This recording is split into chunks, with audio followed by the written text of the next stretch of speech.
Jackie. Out of respect for our speaker and our members, coffee will not be served after the break. We will also ask that during the speaker portion of our meeting that you make a decision to stay in the room and hear the experience, strength, and hope from our speaker. Thank you for letting me be of service. Well, we already did that part. I'm reading it again. Okay, welcome back to the second half of the meeting. Please join me in the serenity prayer. God, grant me the serenity to accept the things I cannot change, the courage to change things I can, and the wisdom to know the difference. Tonight it is a pleasure to introduce our speaker, Mark, from Desert Hot Springs.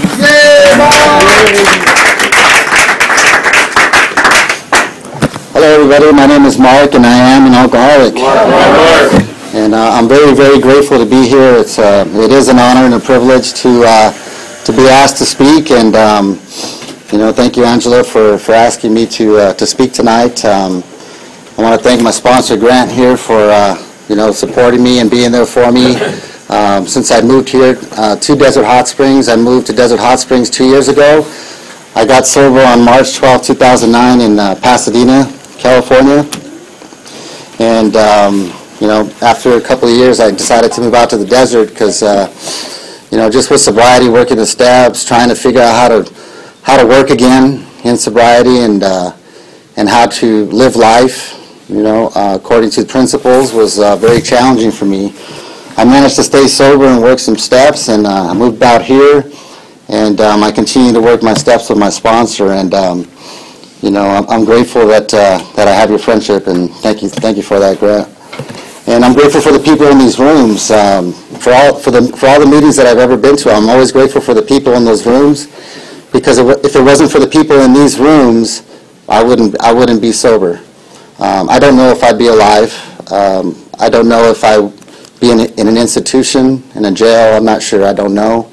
The good news for me today is that I don't have to find out. And but I did take myself in the readings. It talks about how we drink ourselves to the gates of insanity and death, hospitals, jails, institutions. And when I first started drinking, I told myself, I was 16, when I decided I wanted to be an alcoholic, because I made the decision that I wanted to drink. And one of the things I used to tell my friends as a teenager, as long as I don't go to jail, I'll be okay. As long as I don't go to jail. And I remember when I was 18 years old, my dad told me, because he saw my life getting very unmanageable. I dropped out of school when I was 16 years old, and because I wanted to hang out with my friends and ride skateboards and drink when we could get money, and have parties and all the things we do as teenagers in the disease. And my father told me, look, Mark, go to college. He went to school. And so he wanted me to go to college as well. And I remember the magic words he used were, Mark, if you go to school and get straight A's, you can do whatever you want in life. You can do whatever you want. And this was, I'm coming up on 4 years on March 12th, this coming March 12th. And last week I had more to be revealed to me. And because what happened, what he was really saying to me was, Mark, if you get straight A's, you can be anything you want in life. You can be anything you want to be. You can be an engineer, you could be a doctor, you could be anything. There's no limit. But what I heard at 18 years old was, Mark, if you get straight A's, you can do whatever you want. My first thought was, you mean if I get straight A's, I could drink all I want? As long as I get straight A's, I can do whatever I want, and you won't say nothing? And that's what I took away from that. And you know what? And that's how I lived my life. I did. I went to college, and I got A's and B's, and I graduated from college, and I drank whenever I felt like drinking. The only time I didn't drink was when I was focusing on my education. And I'm kind of jumping a little bit around, but the reason I'm doing that, I think, is because I'm just trying to see for myself what this disease, how it how the pieces, the bigger pieces, are for me, and also because I didn't prepare anything when I got up here. And the reason I didn't prepare anything is because I wanted to rely on my higher power to guide me in this. And so what I did before this is I went in the restroom and I got on my knees and I asked God, did a third step prayer and asked Him to help me, because I don't want to bring my selfishness and self-centeredness into what I say. What I want to come out of my mouth is honesty. And what this program has taught me is how to be honest. It's teaching me how to be honest. I still have to practice being honest, and so I'm just kind of getting through the initial, feelings and emotions of insecurities that are in my nature. And so when I went to college, I that's what I did. I drank and got my straight A's, and then college ended, and I didn't know what to do because I wasn't getting A's anymore. But I started drinking when I was 14 was when I had my first drunk. My aunt took me down to Tijuana, Mexico, TJ, and went to a restaurant, and she asked me what I wanted to drink, and I said a margarita. I was joking, and they brought me a margarita, and I don't know how many I drank, but apparently I danced and had a great time. And I was, I'm insecurity is just in my nature. I mean, going through the steps. I mean, I'm in fear. I'm in fear a lot. I have all my insecurities, all my defects are constantly there. And so, when I found out I was dancing, I was like, dang, so I could drink and I'll dance. That's pretty good. It's a solution for me. It's a solution to dancing. And I remember I was so hungover, got home, and my mom saw I was sick, and she asked me what was wrong. I told her, it was probably the water, And I remember I felt so guilty and so much shame because I was lying to my mom, and I knew I was so hungover, and my drinking started there. That's where it started. I would search for my sister was older, and she would drink with her boyfriend, and so I would go sneak in a room and search for the alcohol bottle, drink as much as I could, and black out. Going with friends. I mean, I would drink. When I first started drinking, I drank to black out. If there was alcohol and there was a party, I wanted to know how much was there, and kind of manage and control how much to make sure that I had enough. So as long as I made sure everybody in the room had enough to drink, and there was more than that, then I'd probably be okay, and that's the way I drank. And I knew I was an alcoholic from the start. People told me at 18 years old I was an alcoholic, and I agreed with them. I did. And I told them, you know what, that's okay. I love to drink. This is what I like to do. Because what alcohol did for me is it allowed me to be a part of the group, or whatever situation I wanted to be a part of. It allowed me to be a part of that. It was a solution for me to build relationships. It was a solution for me to not have fear. It was a solution for me to be open my mouth and tell you exactly what I was feeling at that moment. And the most important thing as a teenager for me was that it allowed me to open my mouth and tell a girl that I liked her and that she was pretty. It allowed me to connect. It allowed me to have conversation. It broke down that wall that I had in any relationship. And so, that was my solution. And it worked, It worked for what I thought I wanted at that time. I didn't know what I wanted. I had no clue. My parents did the best they could to raise me. My dad grew up without a father. He did the best he could. My mom did the best she could. My mom was born in Mexico and came over here at 8 years old. And my dad became a mechanical engineer. My mom was a nurse, an LVN. And so from where they came from, they had went through a lot in their life and got to a certain point. At a young age, I had a lot of expectations of my parents. The book says that the root of our problem is selfishness and self-centeredness. And looking back, having done a 4-step, I can see back to way early age, 5, 6, 7, 8, where I was very selfish and self-centered, and I had tons of expectations. I had so many resentments towards so many people, but my resentments started in my family, and I think the reason for that is because the family is the first people that I had relationships with, and those resentments carried. And when I got into high school, I fell in love with the alcohol. It was my first love, and I was able to finish college. I got married. I had overall I had 3 children. I had a daughter at that time. I had a son in college, and I had another son after I graduated. And I'm an alcoholic. I typically do things backwards or upside down. And so, I had a child first, then I got married, and then I finished college. And I think, Typically, people finish college to get married and then have children, but, you know, my life is not something that I planned, you know, and I wish, I wish in my disease and in the selfishness, self-centeredness, arrogance, pride, I wish I can come up here and say, you know what, I'm so brilliant, I'm so intelligent and so smart and so wise that it was my idea and my plan to drink myself into hospitals, jails, and institutions. I planned all this out. I drank so much that I drove away my family on purpose. You know, I hurt them tremendously. You know, put my kids through hell. Destroyed jobs. You know, lost trust of everybody that knew me during my drinking. I did all that. I planned all that. I knew exactly what I was doing. I wish I could say that. And then I said, and then when I'm done with my plan, when I get to a certain point, I'm going to come into AA. I'm going to say, hey guys, okay, I'm ready. Now let's do this. So I have to go through that process in order to identify with you guys. And my purpose is to come here and help other alcoholics to get sober.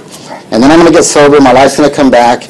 And then now I'm going to stand here and tell you guys how awesome I am and how great and wise I am, because that was my plan. And when I thought of it that way, I said, man, there is no way that anybody in their right mind would think of such a thing. There's just no way. And so what that did to me is it proved to me that I had no control. I had no power. I could not manage my life, you know, when I look at the whole picture of it. And so coming into this room, working some steps, getting with the sponsor, I realized that there was a power working in my life, even when I was in my disease, even when I was drinking, even when I was in my 100% thinking I was 100% in control, that there was a power that was actually working without my knowledge. And, you know, so my drinking was progressive. You know, the book says that it's progressive, and my drinking was progressive. And I got to the point where I got divorced. The most painful part of that divorce was, you know, there was a lot of pain in that divorce, and, you know, seeing my children, seeing the look on their eyes and seeing the tears falling from their eyes the day I told their mom to leave the house, because I was in my disease and I'm an alcoholic and it's my house. And when I told her that, they were standing next to her and they thought I was speaking directly to them, and so they took that, and I saw the pain and the hurt that I caused to them. And when they walked out the door that day, I remember when they left, I just was overwhelmed with, I wanted to stop them and tell them, it wasn't you that I was talking to, it was your mom. But then I thought, well, that's still ridiculous, you know, why would I, you know, how am I going to justify it, you know? And then a few weeks later, I gave her the keys and the kids, went back to the house, and I moved in with a family member, and I proceeded to, now in pure terror and the fact that I was losing my family and losing my mind and losing all control and wanting to stop drinking but couldn't stop drinking. And then the only justification I had was, well, now that I'm, you know, I was 32 at the time, and the only thing that I could think of was that, hey, you know what, I'm single. I'm a single guy, and I haven't been single since I was 17 years old. So what my plan was that I was going to pretend that I was 18 years old again, and I was going to live like an 18-year-old or a 21-year-old and pretend to be a single man and just go for it. And so I proceeded to just drink like there was no tomorrow. And through all the drinking that I was trying to accomplish, I was trying to manage my job and try to keep showing up to work, and I started missing work.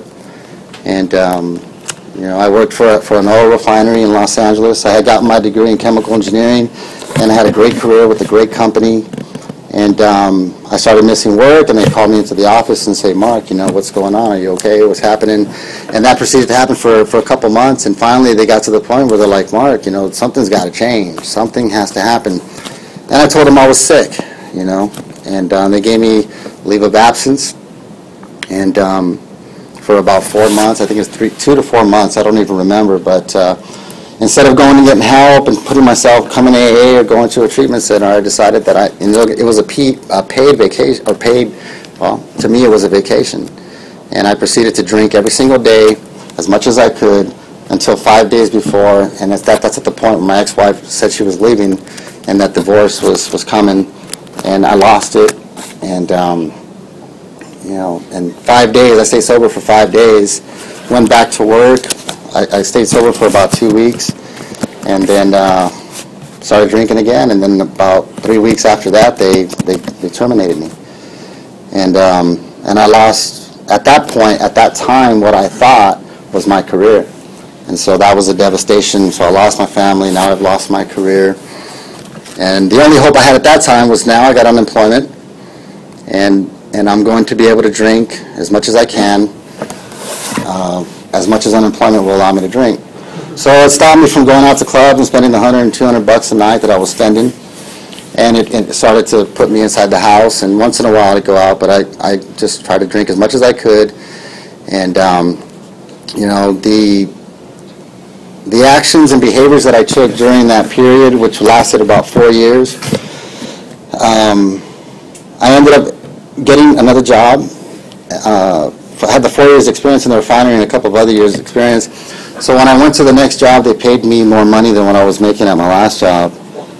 You know, and I was like, dang, that'll work, you know.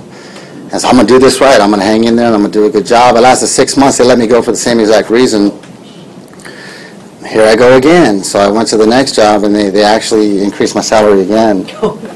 And so as an alcoholic, my mindset, man, I'm set, you know, because you let me go, I'm just going to go find another job, because now I'm going to come in and say, this is how much I was making in my last job, and you're going to pay me more. And that happened, and I almost doubled my salary in about a three-year period. And I was making more money. I was making as much money in my sober plan to get there in 15 years. I got there in 3. And so as an alcoholic, I'm like, how are you guys in AA going to tell me that it's not working, you know? But I was in that self-delusion because I still couldn't see the damage I was causing to people. I couldn't see the damage I was causing to other people, family, friends. You know, I ended up towards the end of my drinking.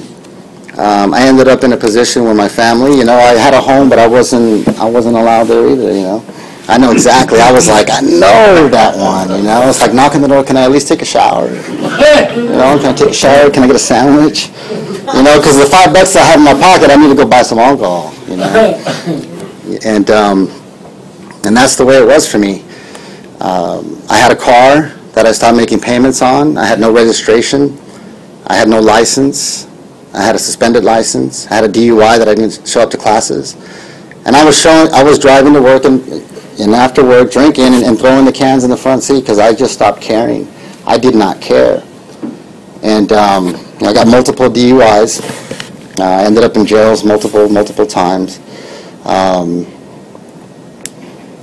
You know, towards the end of my drinking, I ended up going to a hotel room because I got a job in Long Beach. I ended up going to a hotel room across the street because I thought, okay, well, the time it takes me to walk to work and walk back would be an extra half hour that I could drink. You know, I can drink later and wake up later and get to work. And you know what? I still showed up late. I still missed days. I couldn't manage that. They let me go. Then I got a job in you know, it was just insanity. It was just insanity. As I'm talking about it, I'm like, oh my, I'm getting tired just thinking about it, you know, but that's how it was. And I needed that alcohol. I needed that 24-ounce there so I could make it, so I can get there. And then I got to the point where I was going to work and I couldn't make it till lunchtime. I'm like, what time is it? You know, lunchtime, I got to go to a little bar right there and I got to drink two pints and then get back to work and they won't smell it. And I did that. And then I ended up getting two of those and then having the little shots I could put in my Coke. And I just got to the point where they were just like, Mark, they sat me down, they're like, Mark, what are you doing? You can't do this. They're like, and the crazy part was that they would give me chances, you know. They would be like, Mark, you know, go get some help. We're gonna give you some time to get some help. And sincerely, I started to get to the point where I really didn't want to drink, and that's where I started to realize I had a problem. I didn't know I had a problem up to that point. When I realized I had a problem was the day that I said, you know what, I don't want to drink. I'm not drinking today. I'm not drinking. Up to that point, I didn't care. I wanted to drink. And when I got to the point where I said, you know what, I don't want to drink. I'm tired of this. You know, I'm tired. I don't want it no more. And when I'd wake up and that obsession would kick in, and when we talk about the obsession, I know what that was because I did not want to drink, and I found myself going to the liquor store because I was in so much fear and so much pain and in so much terror that was going through me that I was afraid to walk out the door. I had to get the courage just to walk out the door, walk down the street, get the 12-pack, put it on the counter, walk back, and open it up, open one or two down those to get to a place where I was, could breathe. I was drinking from the morning till night. Let's see what time it is. I was drinking from morning till night, and I ended up going to meetings. I started going to meetings. When I was sober, what happened was I was sober, and I'd look up AA, or I was drinking at home, and I knew I wanted to stop. I'd look up AA online, and so I knew the address, and I'd write it down and put it there. And then I'd be drinking, and then one day I woke up. I was like this, and I woke up, and it was like this. I was in a meeting. And I woke up in a blackout in an AA meeting. And I was like, oh my God, what are you doing in an AA meeting? You're drunk. And then I remember I went back into the blackout. I was like, oh, that's just crazy. And then I woke up after the meeting, and this guy's talking to me, giving me his number, and I'm like, okay. And I went back into the blackout, and I don't even know how I got home, but I got home. And I know I drove because the car was there, but I don't remember it. And I remember I had the number, and I left the number there, and then so that kept happening to me, and I kept having these numbers, and then one day I ran out of money, and the obsession was so great, and the pain was so bad, and the money was supposed to be in my account that day so I could drink, because I had everything managed as far as my drinking, but everything else I didn't care about.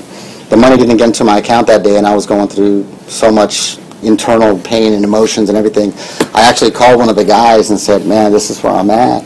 My money's not in the account. I don't want to drink, but I want to drink. And he came over and sat with me for a couple hours. When I called him on his way over, as he was driving over, I checked my account, and the money was there. I was like, I can't call him and tell him to go home. So he showed up and he sat on the couch, and I'm thinking, man, I wish you would leave, because there's money in my account. I told him, I said, there's money in my account. I said, I can go drink right now. I said, I don't really want to go to the meeting. He's like, you're going to be all right, I'm like, I went to the meeting, and he took a cake that night, and I gave him his cake, and I remember that experience. I wasn't ready to stop drinking, but I remember that experience. And then I got to the point where, I thought a relationship would fix me, another job, another relationship, and I got a sponsor. But we weren't working any steps, I wasn't really excited about working the steps, and so he took me to a bunch of meetings. He was driving me all around Los Angeles to go to a bunch of meetings, and I remember I felt so uncomfortable. I felt so uncomfortable because I wasn't excited to be at a meeting. I related to what somebody shared about, like, man, that fire was there. I wasn't excited. I was like, this sucks, I just wanted to be there long enough to get sober enough so I can get another job, or sober enough until I felt good enough to get another relationship, or, family talking to me again, or, I was always looking for a temporary solution. And I went through that for about a year and a half, 30-60-90, 30-60-90, 12, 14, whatever, newcomer chips, always newcomer chips for a year and a half. And I finally got to the point where the demoralization that we talk about, I got to the point where, somebody was talking about just like dominoes of demoralization, that's just the bricks, right? The bricks just kept, and we were watching a movie yesterday, Jack, I don't know if you guys seen that movie, Jack, with what's his name? I forgot his name. Robert Williams. And they're in the tree house up on top, and they're all heavy, they're all these guys are up there, and the house starts shaking, and it's about to fall, and this butterfly comes, and the butterfly lands there, and it flaps its wings, and the whole house falls. And that's how I related to that, because I had put enough bricks that, although the last situation that I was in, where I surrendered to this whole program, was not a huge brick. It wasn't. It was a butterfly that landed on mine. But I had been praying for 4 years for God to help me. And I was in pure terror, because when I get on my knees and I ask God to help me, and a week goes by, and a year goes by, and 2 years goes by, and I'm begging God, please help me not to take that beer in that fridge, help me to stop, and I get up and I can't help, go get it. The fear and the pain and the terror that is associated with that for me was so great, because I really believed in my heart that God had given up on me. And what I understand today is that God was saying, Mark, I'm going to convince you I'm not going to kill you. I'm going to convince you that you are an alcoholic. Whatever pride you have is going to be gone. Whatever self-will you have, you're going to drink it away. Whatever power you have is going to be gone. When you go into that room, you're not even going to know how to surrender. You're not going to know how to ask for help. You're not going to know anything. All you're going to know is that you're in pure terror. They're going to see it on your face, and they're going to ask you to share. They're going to say, is there a burning desire? And that's your opportunity. You have one shot.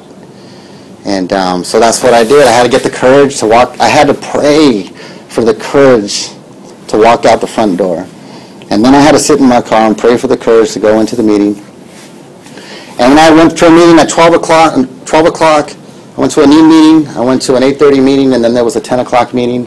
And I hadn't opened my mouth at all, and I'm in pure terror.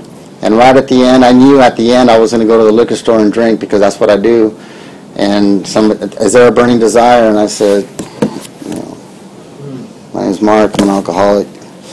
And I told him, I said, I'm going to leave this meeting and I'm going to go drink. I said, and I don't want to. I said, and I don't know how to stop. And I need help. And that was it. That was it, you know. And I remember, because I kept coming back for that year and a half, you know, they gave up hope on me. They gave up trying to help me. They gave up doing the Mark, come on, you got to stop. They just were like, you know, got to do what you got to do. If you die, and there's nothing we can do. That's where I got. And enough of those people saw me do that, you know, where I used to come and be buzzed and be like, man, I know what's going on. When they saw that fear in my eyes, they pulled me outside, about 4 guys, and they asked me if I was willing to go to any length. And I said to them, yeah, I'm willing to go any length for sure. You know, I want to stop. I don't want to go home. You know, I was in a relationship and she's already moved on. And if I go home, I'm going to drink. Can you go to a hotel? I'm like, no, I drink in hotels. I drink in hotels. I got a car. I said I would drink and drive, you know. And then I'll start drinking. I'll get in the car. I was playing so many tapes for them. They were giving me all these solutions, and every one I played a tape and told them where I'd end up. And all of it was either jail or death. It was jail or death or the hospital. And they said, well, are you willing to go to a sober living? And I'm like, yeah, I'm willing to go to a sober living, whatever I got to do. They're like, okay, we're going to call right now. I'm like, well, right now? You know, it's 11 o'clock at night. I'm like, right now? I'm like, whoa. So they made the call, put me on the phone. They're like, are you ready to go any length? And I was like, oh, I'm like, give me 15 minutes. You know, because what really happens to me, what I've learned in this program, is I can say anything I want. I could tell you guys anything I want. I'm willing, I'm this, and I'm that. And I do. But when the reality hits is when my sponsor says, have you finished your 9 step? Have you finished? Have you finished your steps? Have you finished this? I'm like, oh. You know, because I could say whatever I want, but the truth comes when I'm put with some direction or I'm put with something. And that's what happened that night. And what happened was the 15 minutes went by, and I was at that turning point. The book talks about it. We stood at the turning point, you know, and we asked His protection and care with complete abandon. Well, see, I'm not the type of person that will just stand there and say, okay, I'm at a turning point, and I'm going to ask His protection and care with complete abandon. Okay, yeah, I'm going to abandon myself. Okay, let's go to a sober living. No. For me, it was feelings and emotions that I could not describe. It was pain that I could not describe. And the only, I couldn't make a decision. They're looking at me for 15 minutes, and I'm just in pure terror. And the only thing I could say, the only thing I did was, okay. And I remember whatever I had inside just got drained out. And I wanted to cry, but I didn't even know how to cry. And we're going into the car and pulled all my, I got 2 trash bags worth of clothes. And I'm still a newcomer, so I'm tearing up all the pictures, tearing up all the stuff. And I leave and I go to a sober living. And I don't know anybody there. They give me a bed. There's somebody else laying in the bed next to where I'm going to lay, and I'm in terror. I have no alcohol to take away the pain. And so what happened was, because I was willing to go any length, because I was willing, people showed up, and they picked me up for a 6 o'clock meeting, an 8 o'clock meeting, a 10 o'clock meeting, a 12 o'clock meeting, a 4 o'clock meeting, an 8:30 meeting. I was hitting at least 3 to 5 meetings every single day in total pain, feelings and emotions that I haven't experienced in so long. and I got a sponsor. I started working some steps. The obsession was removed. And I was like really excited about that. But I was not excited about the feelings and emotions that remained. I was not excited about the fact that I destroyed my marriage, I destroyed my career, I destroyed family, I destroyed everything. I was not excited at the fact that now that I'm sober, I have to look at everything I've done and face that.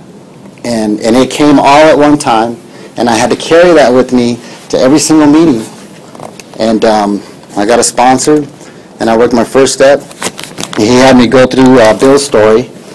He actually had me write a letter divorcing alcohol because that was my relationship. And I had to say goodbye to alcohol. And he had me read Bill's story and write my experience with Bill's story. And I know now, it's just so crazy because I did it all and I didn't even ask questions. I was just trying to get the work done. But I realize now that letter was the powerlessness and the unmanageability was Bill's story. And then he said, okay, step 2, we're going to go into re-agnostics, and you're going to pick out all the words that you see a higher power, and you're going to put them there, and then I want you to pick the ones that you want for your higher power. And I did that, and I chose all loving and all powerful. I want a God that loves me unconditionally, and he has all power. He wants the best for me, and no matter what, he's not going to squash me. No matter how far I go, he's not going to squash me. And so I picked that. I was terrified. I grew up very religious, and it was scary for me to turn away from the old ideas of what I thought God was. But what I realized is that my conception of God was what other people told me God was. My perception of God is my perception today. I still understand and still maybe read the same book that other people read, but my perception has changed because it's a personal relationship that nobody can take away today. I made a decision to turn my will and my life over to that care of that God, and he had me read memorize the third step prayer. And we got together and we got on our knees and we said it together. And I was terrified. I thought lightning was going to strike me right there because I just gave up all my old ideas of religion, and that God was just going to punish me so bad. And the lightning didn't strike, and I was like, dang, really? I'm like, this is really this might work. And then the fourth step, he got me into the fourth step, and he had me look at, in the book it has the columns, who hurt me, what was the cause, what insecurities were affected, and then at the end he said, we'll work on that ourselves, we'll work together on that.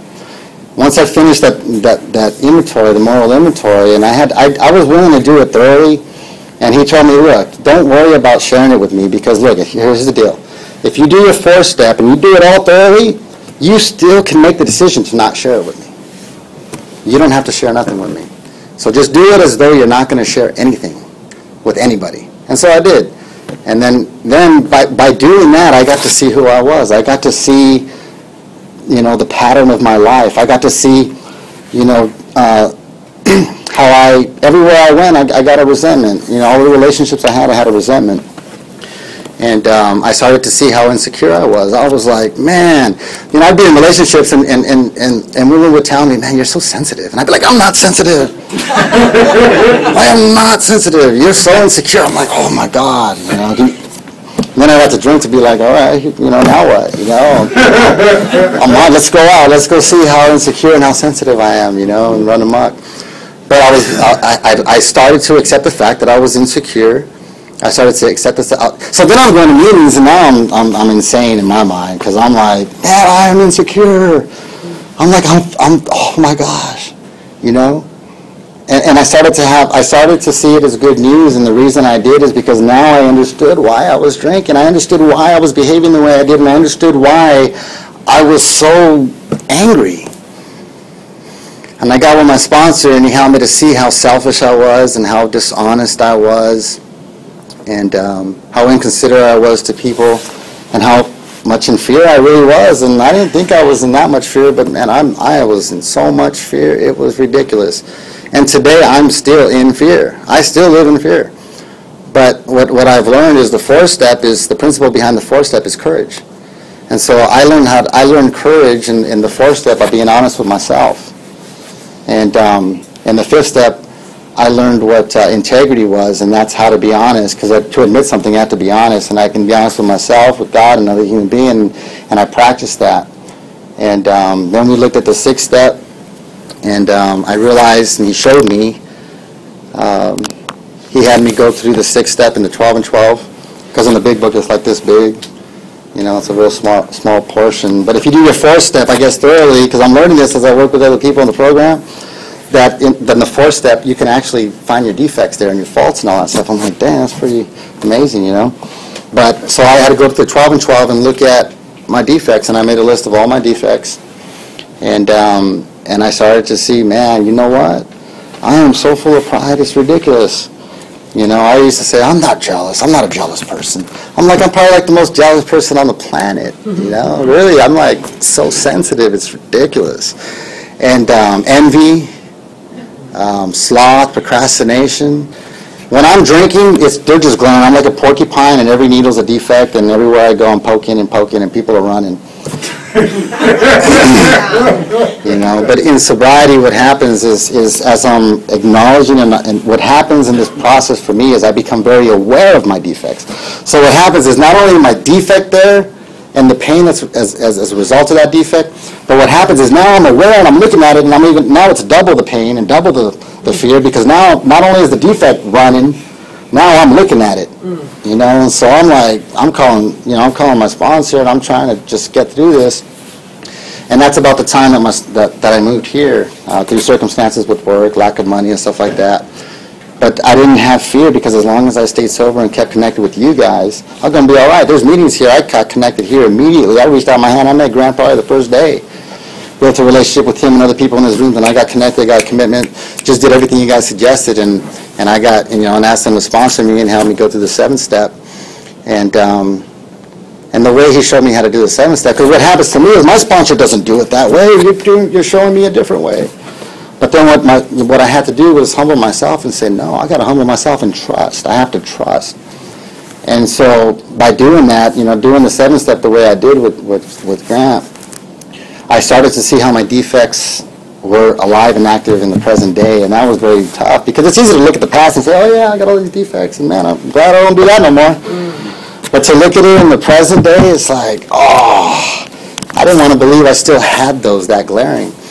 But what happened was I felt it, like, okay, I got to be honest, and I was honest with Grant, and afterwards, you know what, I got relief from them, from some of them.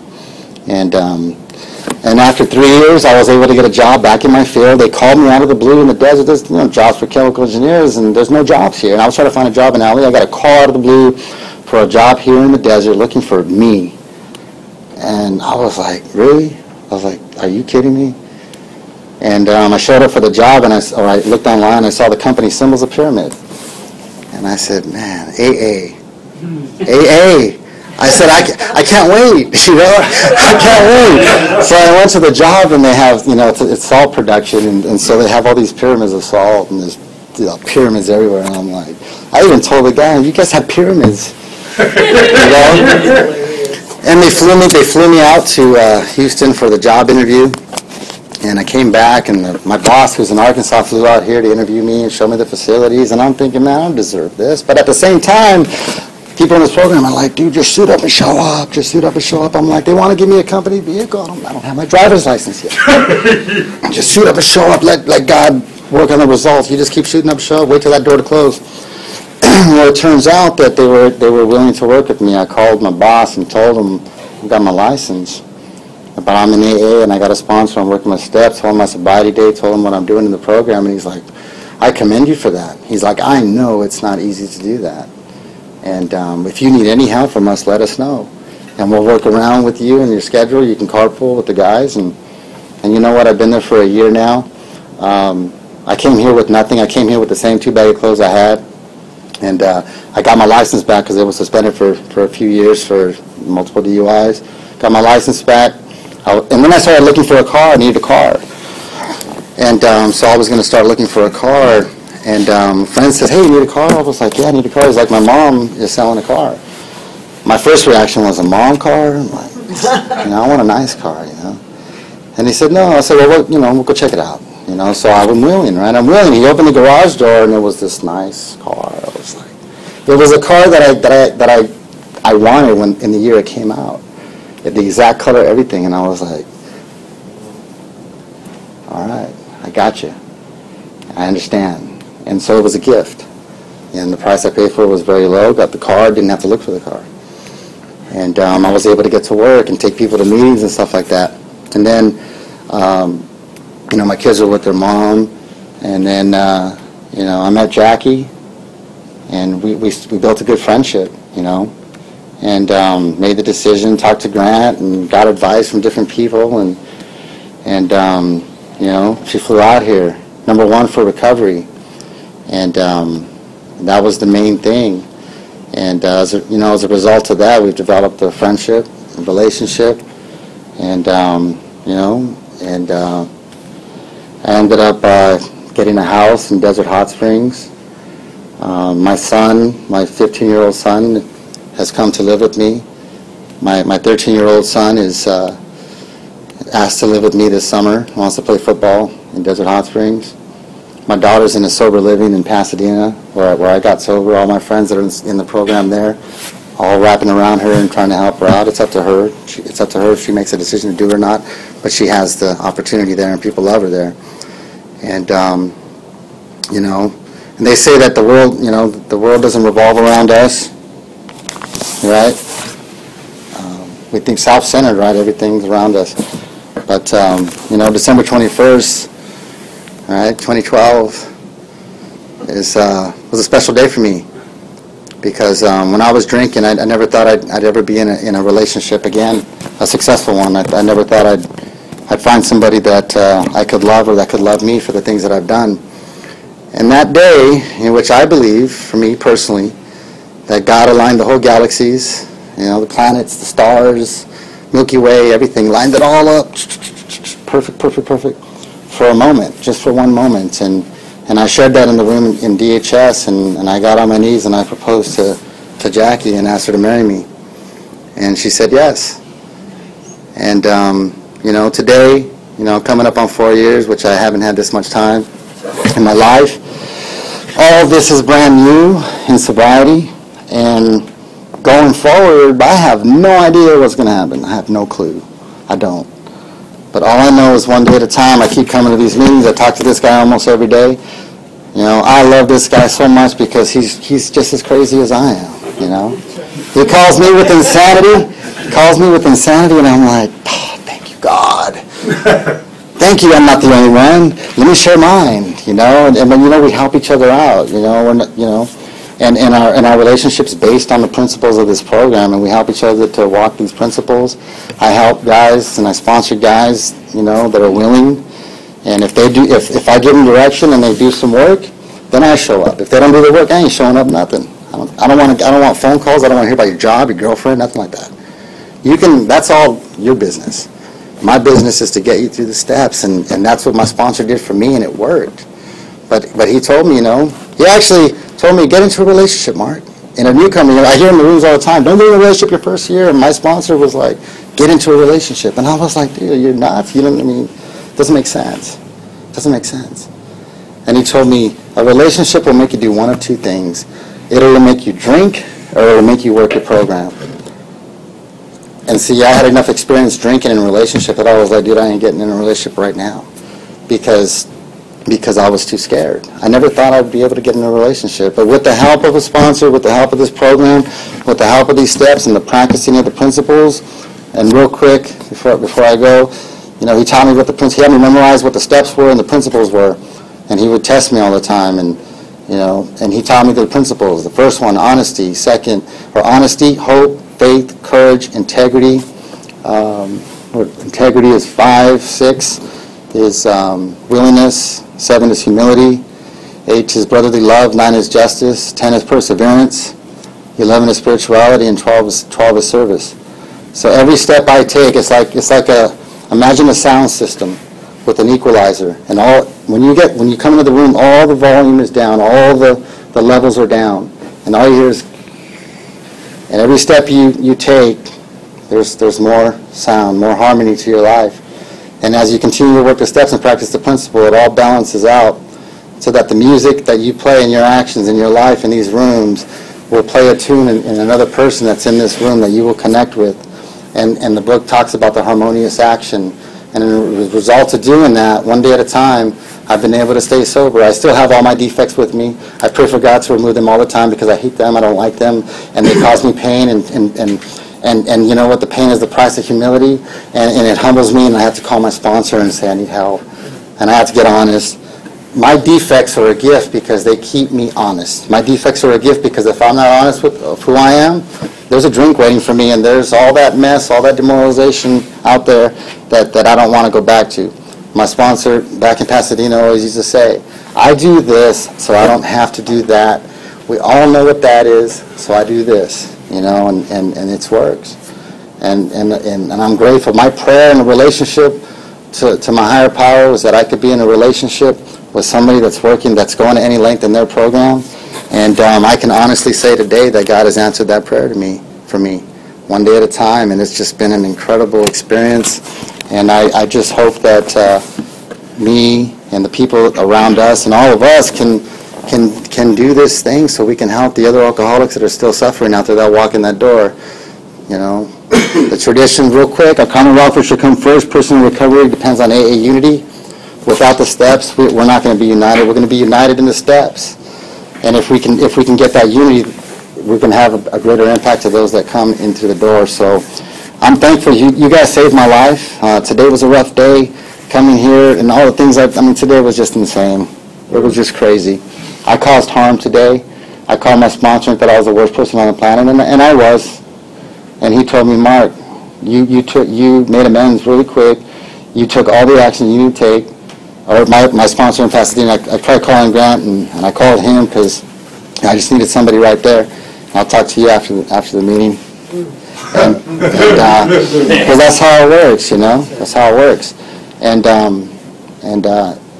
he told me, Mark, he said, you made a mistake. That's all you did was make a mistake. But you took every action you needed to take. You're in exactly where you need to be. You're okay. It's like, I'm okay. Hey, I'm okay. I can be happy. That's how this works for me, you know, and it's insane. It really is, and I'm just grateful. I mean, I'm just really grateful right now. Thank you guys for letting me share.